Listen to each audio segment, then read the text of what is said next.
Hi everyone! Today we will be talking about the ethics of institutionalization, an examination of institutionalization in Illinois and in the country. November of 2012 marked the closing of Jacksonville Developmental Center, a state-operated developmental center serving over 200 individuals with developmental disabilities in central Illinois. The closure came amid considerable opposition from family members, staff, and residents of JDC. Rallies were held, lawsuits filed, and a public media campaign against the closure was launched. While these efforts ultimately did not prevent the closure, several ethical considerations were brought to light. Should the mandate for care and services in the least restrictive environment include the provision of care in state-operated developmental centers, also known as institutions? Is there harm to the individual that is caused by allowing institutions to remain open? Is there harm to the individual by closing institutions? Are critical services and supports denied to individuals through the closure, or can they and should they be provided in a community-based setting? While institutionalization is fiercely defended by proponents in Illinois, an analysis of services provided across the country and the world, as well as research on the outcomes of individuals who have transitioned from institutions to community-based settings, indicate that deinstitutionalization is the appropriate and ethical course of action for Illinois and the rest of the country. Bailey and Birch identify several core ethical values that are relevant to the discussion of the ethics of institutionalization. These basic moral tenets are: do no harm, respect autonomy, act to the benefit of others, being just, accord dignity, and treat others with caring and compassion. First, do no harm, while seemingly a straightforward principle, is a contended principle in the debate of institutionalization. Proponents for institutionalization make claim that the specialized and intensive care that is needed by individuals who traditionally are in institutionalized settings cannot be provided in a less restrictive or community-based placement. Those who argue for deinstitutionalization point to the numerous states as well as entire nations that have successfully closed their institutions and are supporting individuals in community-based services. Proponents for closure also contend that forced segregation in institutions can be harmful due to the overly restrictive nature. I think it goes to ask, how can it be argued that harm will be done in the closing of institutions if the precedent has already been set that intensive and specialized services can be provided without the use of institutions?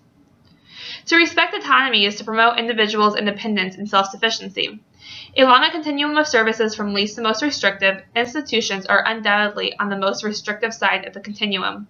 While there are provisions and regulations in place to ensure minimal standards of habilitation, institutions by their very design do not promote independence or self-sufficiency.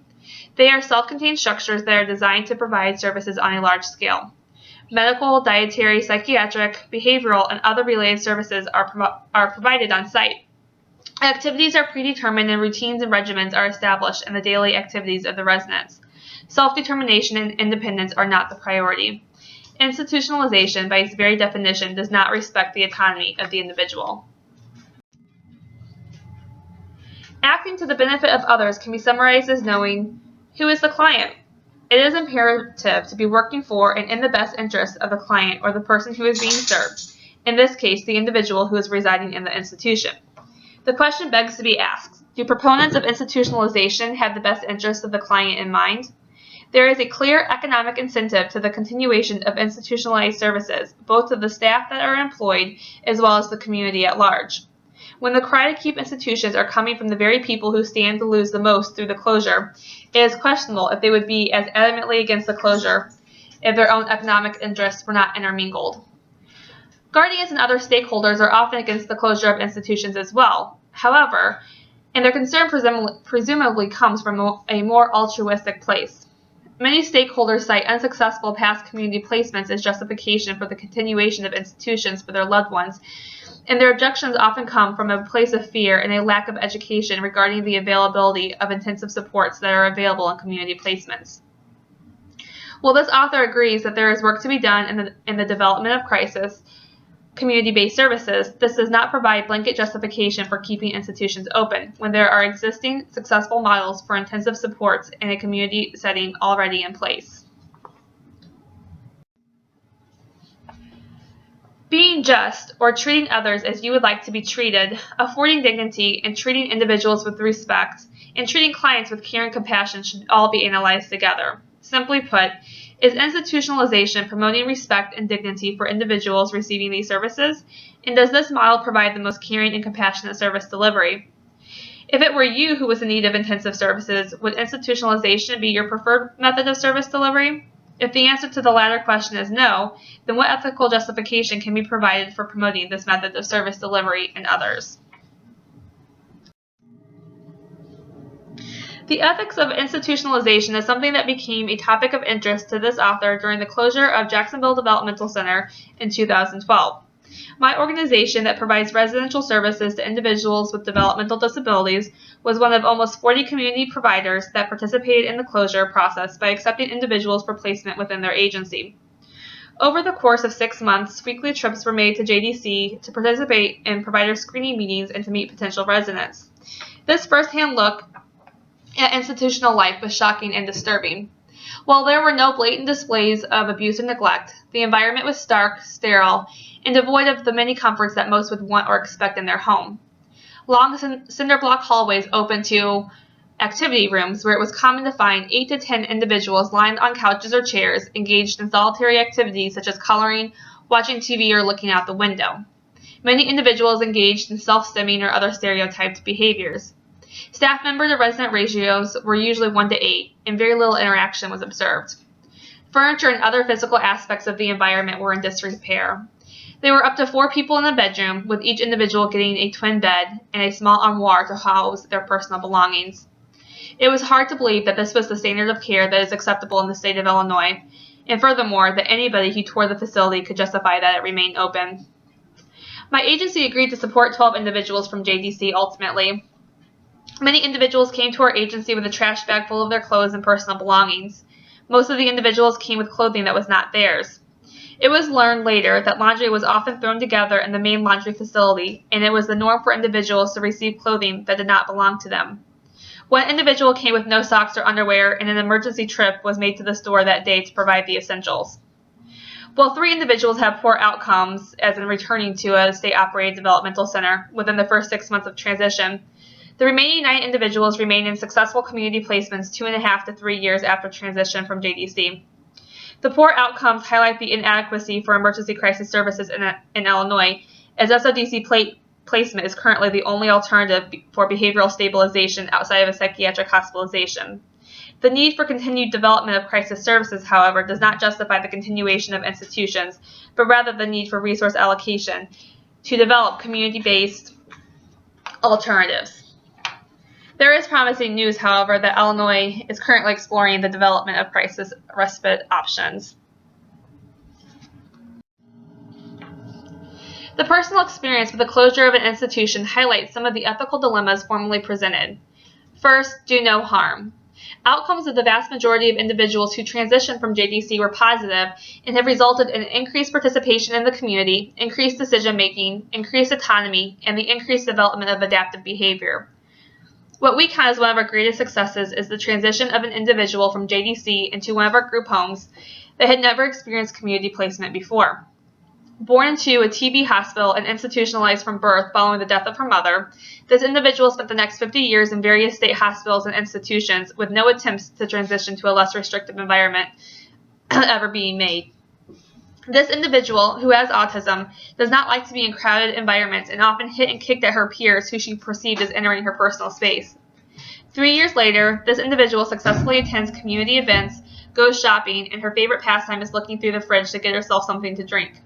While this may not seem like a huge deal to the average individual, to a person who has never had unrestricted access to food or drink before, it is monumental.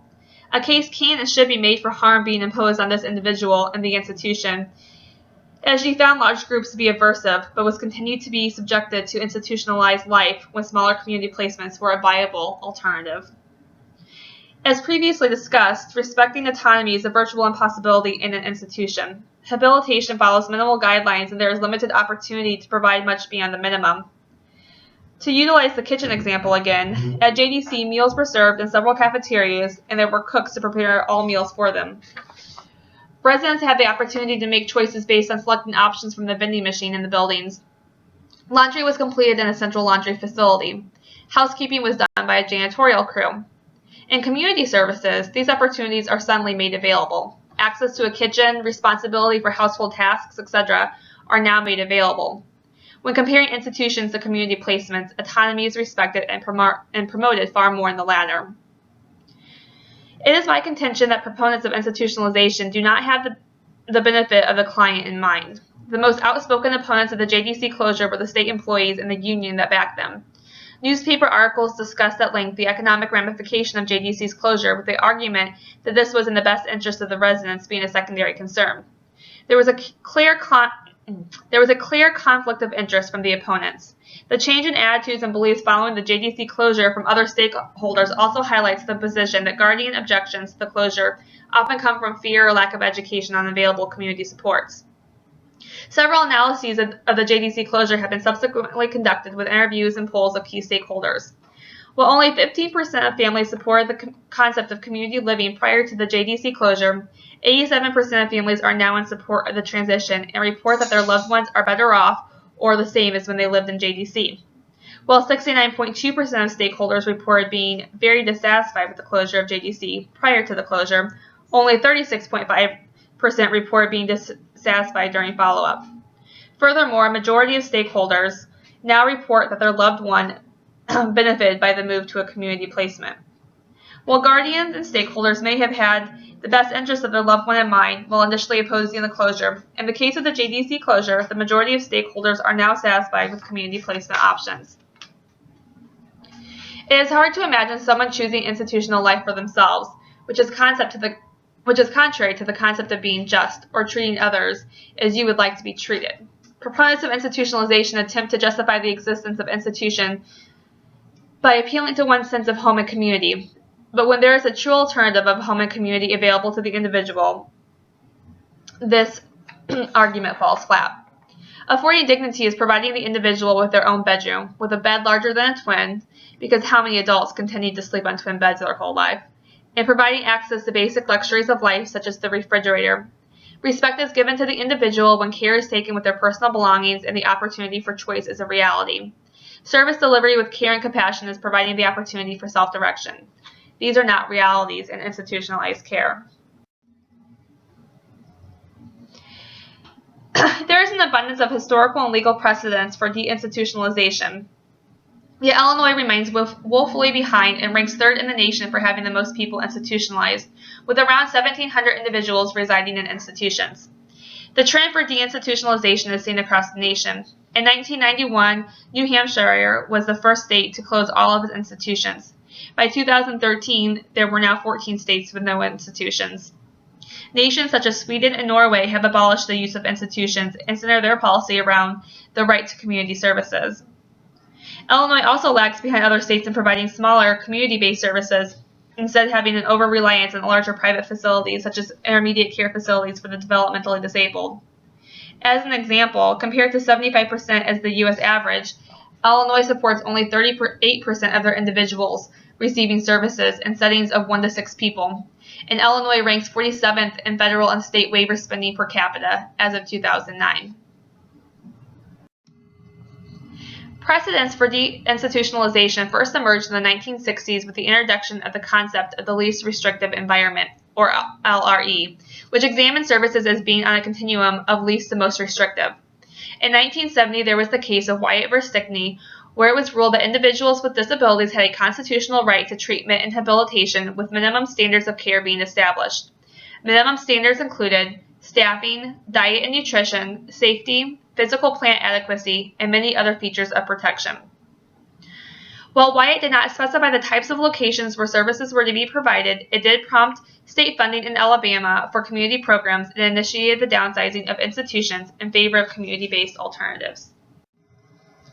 In 1975, the concept of the least restrictive environment was integrated in the Law of Education for All Handicapped Children, later named IDEA, that ensured rights of education for students requiring special education services. The LRE mandate made the stipulation that children with disabilities should be educated in the least restrictive environment whenever possible, such as the general education classroom.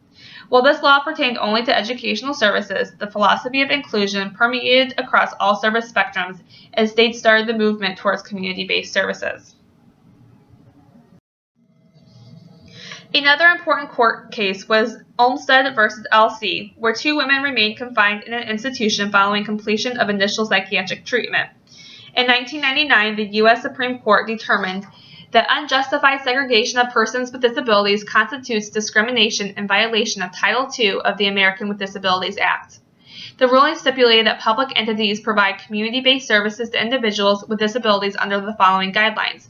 1. Such services are appropriate. 2. The affected persons do not oppose community-based treatment. And 3. Community-based services can be reasonably accommodated, taking into account the resources available to the public entity and the needs of others who are receiving disability services from the entity. The most recent litigation in Illinois, known as Liggett v. Hamos,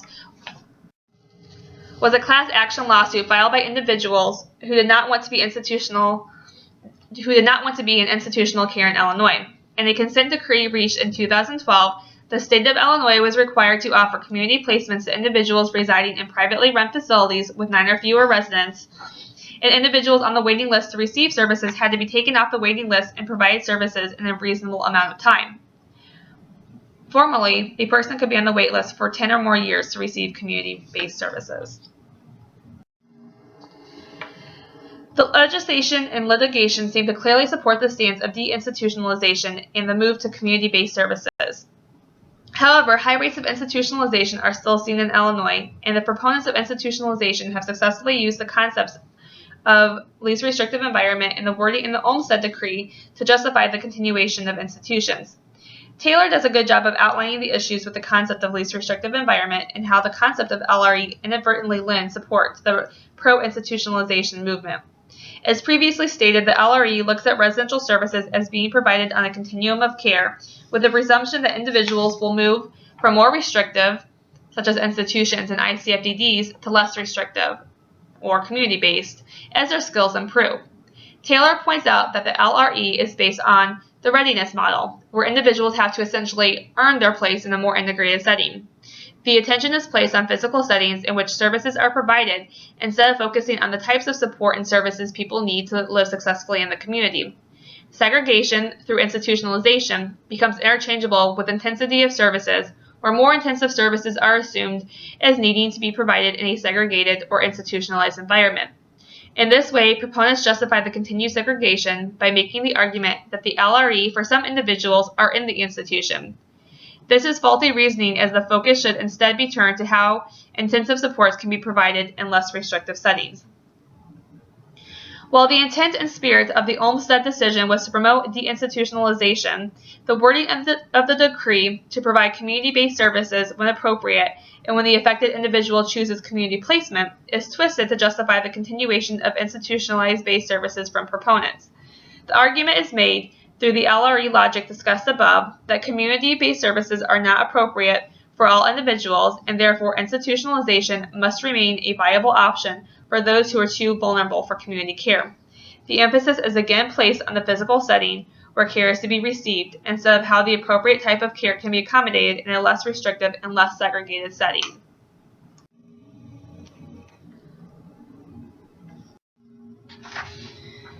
Even more ethical dilemmas are raised when proponents for institutions make claims that the individual is choosing institutionalized placement.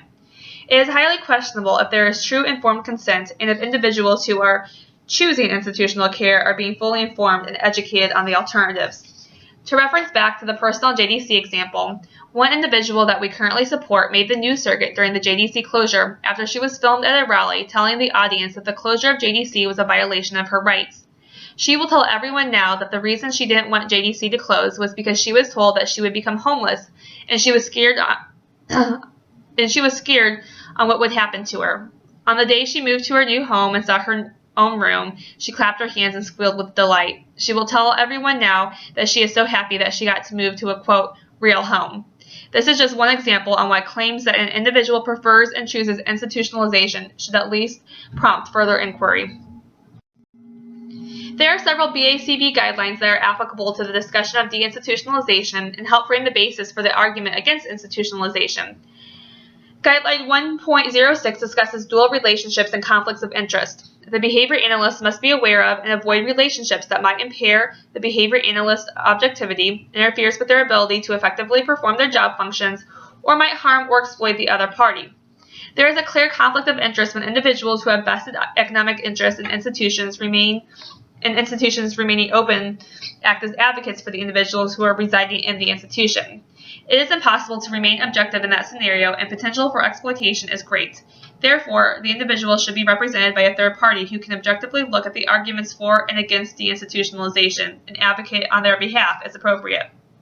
It should be noted that third-party advocacy organizations such as the ARC and Equip for Equality are fully supportive of deinstitutionalization. Guideline 1.07 mandates that behavior analysts do not exploit persons over which they have control, such as clients. This guideline strengthens the argument as to why individuals who have a conflict of interest should not serve as the advocate for the individual with a disability. The example of the former JDC resident who was told she was going to be homeless to prompt her to speak out against the closure also illustrates the importance of this guideline. Guideline 2.0 looks at the behavior analyst's responsibility to clients and states that the behavior analyst has a responsibility to operate in the best interest of the client. The client must be made aware of their rights and give informed consent. For many individuals and their guardians, they may not be aware of the availability of a true alternative to institutionalized life, and therefore their consent to live in an institution is not truly informed. There is an ethical obligation to inform the individuals and other stakeholders of viable alternatives to institutionalization and to make them aware of the legislative policies and relevant litigation that ensures rights in the least restrictive environment and a right to receive the needed supports and services in the less restrictive physical environment. There is an ethical obligation to ensure that true choice is provided in order to act in the individual's best interest. Expanding on the issue of least restrictive environment, the BACB ethical guidelines indicate on 4.10 least restrictive procedures that the behavior analyst reviews and appraises the restrictiveness of alternative interventions and always recommends the least restrictive procedure likely to be effective in dealing with a behavior problem. A study of deinstitutionalization of the developmentally disabled found that individuals with more significant disabilities and challenging behaviors are typically the last to leave an institutional setting. In a related study on the analysis of individuals who moved from institutions in Illinois from 2001 to 2008, it was found that the individuals who returned to an institution after transition, 72.7% returned due to behavioral reasons. These results have been used as evidence for some that the least restrictive environment would be an institutionalized setting. However, since 14 other states successfully support 100% of their individuals in non-institutionalized environments, these failures in Illinois should prompt further research in the development of community-based behavioral interventions instead of falling back on a more restricted, segregated environment. Guideline 4.10 would support this stance as we are ethically bound to recommend treatment and placement based on the least restrictive procedure that is still effective. A final guideline that helps shape the argument for deinstitutionalization is Guideline 2.10, Treatment Efficacy, which mandates A. The behavior analyst always has the responsibility to recommend scientifically supported most effective treatment procedures. Effective treatment procedures have been validated as having both long-term and short-term benefits to clients and society. B. Clients have a right to effective treatment. C. Behavior analysts are responsible for the review and appraisal of likely effects of all alternative treatments, including those provided by other disciplines and no intervention. And D. In those instances where more than one scientifically supported treatment has been established, additional factors may be considered in selecting interventions, including but not limited to efficiency and cost effectiveness, risks and side effects of the interventions, client preference, and practitioner experience and training. In order to most effectively examine how this guideline supports the stance for deinstitutionalization, it is prudent to now turn to the research on deinstitutionalization. Kim, Larson, and Lakin conducted a review of 33 U.S. studies conducted between 1980 and 1999 on the behavioral outcomes of deinstitutionalization for people with intellectual disabilities. Their results indicated that there were statistically significant increases in overall adaptive behavior scores associated with deinstitutionalization. 3 studies showed statistically significant improvements improvements in challenging behavior after moving to the community, and 9 additional studies found no statistically significant differences in challenging behavior when comparing those who moved to community placement versus their counterparts in an institution. These findings seem to dispute the argument that behavior will deteriorate after transition. An analysis of the studies also found statistically improved outcomes in self-care skills, communication, academic skills, social skills, community living, and physical development. Another survey of behavioral outcomes was conducted by Larson, Lakin, and Hill in 2012, which examined behavioral outcomes of moving from institutions to the community in U.S. studies from 1977 to 2010. This analysis examined 43 studies and assessed adaptive and challenging behavior. In 7 out of the 11 studies with treatment versus comparison groups, there was statistically significant improvements in adaptive behavior, with the remaining 4 studies showing improvement in the treatment group that did not rise to the level of statistical significance. In an analysis of 27 longitudinal studies, 11 studies reported statistically significant improvements in adaptive behavior, 4 showed non-significant but positive changes, 5 reported decreases in adaptive behavior, and 3 reported significantly relevant decreases of adaptive behavior. There were also mixed outcomes and results of challenging behavior, where 11 out of 21 longitudinal studies showed improvements in challenging behavior, but 8 studies reported poorer overall challenging behavior. While some results may be mixed or not statistically significant, overall, an examination of outcomes for those who have transitioned from institutions to community living in the past 40 years have showed an improvement in adaptive functioning as well as challenging behaviors. These comparison and longitudinal studies support the mandate for effective treatment procedures that show both short-term and long-term results for the individual, as indicated in the BACB ethical guidelines. Guideline 2.10 calls for the evaluation of all different treatment options when examining treatment efficacy. One proposed alternative to both institutionalization and community living placement is the concept of cluster housing, where individuals with disabilities are grouped together in the same geographic location with the intent to provide a sense of community to the individuals and to maximize available resources. There are several cluster housing examples in Southern Illinois. For example, SAVE, Specialized Living Center in Beverly Farms. They each have what they call homes or pods or cottages that are grouped together, with each unit housing anywhere from 4 to 16 individuals together. The clusters themselves can have more than 100 individuals living in the same area. Emerson studied outcomes of individuals participating in cluster housing in 2004 and found that these participants tended to live in larger settings of 8 or more people, they were supported by fewer staff, they were exposed to more restrictive management practices, and they had less opportunities to participate in leisure or community activities. This suggests an overall poorer quality of care in cluster housing than community placement.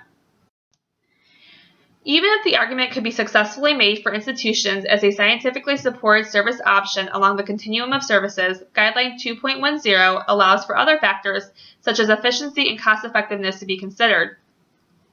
In an analysis by the Arc of Illinois on the cost of institutionalized-based care versus community-based care, it was shown that there is a disproportionate amount of resources being diverted to institutions. In fiscal year 2014, Illinois spent approximately $270 million supporting 1,730 individuals in the institution, while spending $1.3 billion supporting 28,000 individuals in the community. The average cost of care per person in fiscal year 2014 was $192,000 per person in a state institution versus $65,000 in residential community-based services and $13,573 in supported living services.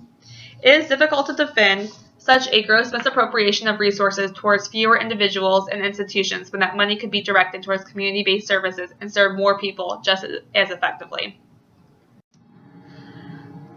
Finally, an analysis of deinstitutionalization studies by Wash and colleagues indicate that deinstitutionalization is positively correlated with greater choice and self-determination, greater participation in the community, and increases in personal satisfaction.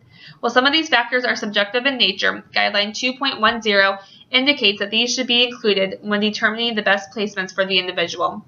Overall, the research supports the mandate for treatment efficacy that is in the best interest of the client be served in a community-based setting.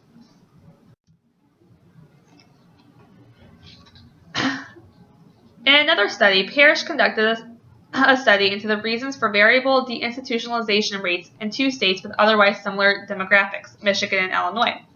Michigan has a strong community-based service support system and ranks fourth highest in the percentage of people living in six-person residences or fewer, while Illinois has the nation's fourth lowest rating of using small residences with 6 people or fewer. A qualitative comparative case study was conducted to analyze these differences.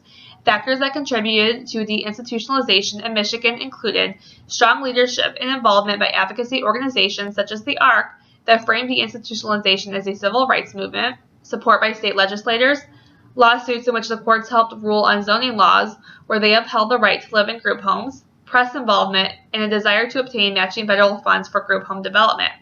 In contrast, deinstitutionalization efforts in Illinois were mostly facilitated by accreditation requirements, and transfers were more often made to larger private facilities such as the ICFDDs.